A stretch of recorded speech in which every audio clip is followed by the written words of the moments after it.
आणि पुढारी लाईव्ह या बुलेटिनमध्ये आताची सर्वात महत्त्वाची अपडेट सैफ अली खान याच्या हल्ला प्रकरणासंदर्भातली। सैफ अली खान याच्या प्रकरणात 48 तास उलटूनही आरोपी सध्या अटकेत आला नाहीये। मुंबई पोलिसांकडून रात्री फिरणाऱ्या लोकांकडून आरोपीचा तपास सुरू आहे। रात्रभरात मुंबईतील 15 लोकांची पोलिसांनी चौकशी सुद्धा केली आहे। त्याचबरोबर सैफ अली खान याच्या घराजवळ उशिरा रात्रीपर्यंत सुरू असलेली दुकानदार यांची सुद्धा चौकशी करण्यात आलेली आहे। 48 तास खरं तर या घटनेला उलटलेले आहेत। सध्या 2 संशयित आरोपी ताब्यात आहेत, त्यांचीही चौकशी केली जाते। मात्र आरोपी अटकेत नाही अशी सध्या माहिती मिळते या प्रकरणासंदर्भातली। मुंबई पोलिसांकडून रात्री फिरणाऱ्या लोकांकडून सुद्धा आरोपीचा तपास सुरू करण्यात आलाय। रात्रभरात मुंबईतील 15 लोकांची पोलिसांनी चौकशी सुद्धा केली। त्याचबरोबर सैफ अली खान याच्या घराजवळ जी काही दुकानं आहेत जी रात्री उशिरापर्यंत सुरू असतात त्या दुकानांची सुद्धा आणि दुकानदारांची सुद्धा चौकशी करण्यात आलेली आहे।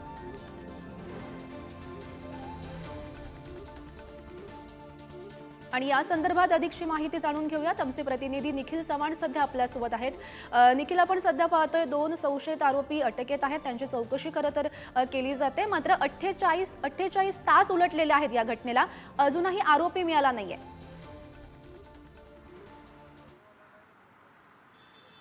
नक्कीच गौरी, आपण पाहिलं तर अजूनपर्यंत जो आरोपी आहे तो पोलिसांच्या हाती लागलेला नाहीये, परंतु त्याला शोधण्यासाठी पोलिसांनी बरेचसे सीसीटीव्ही आहेत ते चेक करलेले आहेत। आणि याच अनुषंगाने जो फोटो पोलिसांना मिळालेला आहे त्या अनुषंगाने फोटोच्या माध्यमातून पोलिसचा जो शोध आहे तो सुरू आहे। हा जो आरोपी आहे तो सैफ अली खान याच्यावरती हल्ला केल्याच्या नंतर तो बँड्रा परिसरात तसेच या ठिकाणाहून दादर परिसरामध्ये आणि माटुंगा या परिसरामध्ये फिरल्याचं देखील पोलिसांच्या तपासात आहे ते पुढे आलेलं आहे। त्यामुळे अनेक जे सीसीटीव्ही आहेत ज्या परिसरातून हा वावरलेला आहे ते सीसीटीव्ही पोलिसांनी कलेक्ट केलेले आहेत। या सीसीटीव्हीच्या माध्यमातून दुकानदार असतील तसेच वस्तीमध्ये देखील जाऊन हे पोलिसांनी ही संपूर्ण चौकशी आहे ती केलेली आहे।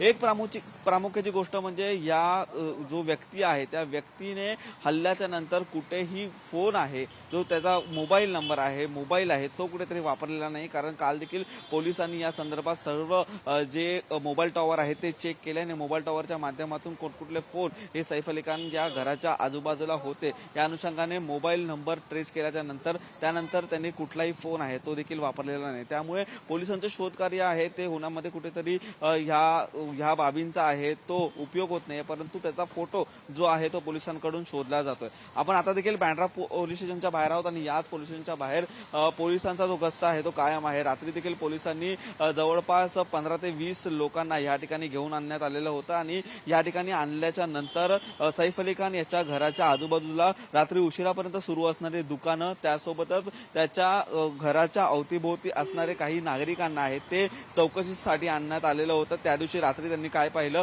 आणि अशा संशयित व्यक्तीला कुठल्याही आढळून आला का या संदर्भात जी चौकशी आहे ती केलेली आहे। तसेच कालपर्यंत 40 ते 50 लोकांची चौकशी बँड्रा पोलीस स्थानकाच्या पोलिसांनी केलेली आहे। आणि याच पोलीस स्थानकामध्ये सैफ अली खान यांच्यासोबत असताना तुम्ही नक्की या ठिकाणी सैफ अली खान याच्यासोबत त्या रात्री कुठे होतात, त्यांचा काही संपर्क झालेला होता का या संदर्भात देखील चौकशी आहे ती केलेली आहे।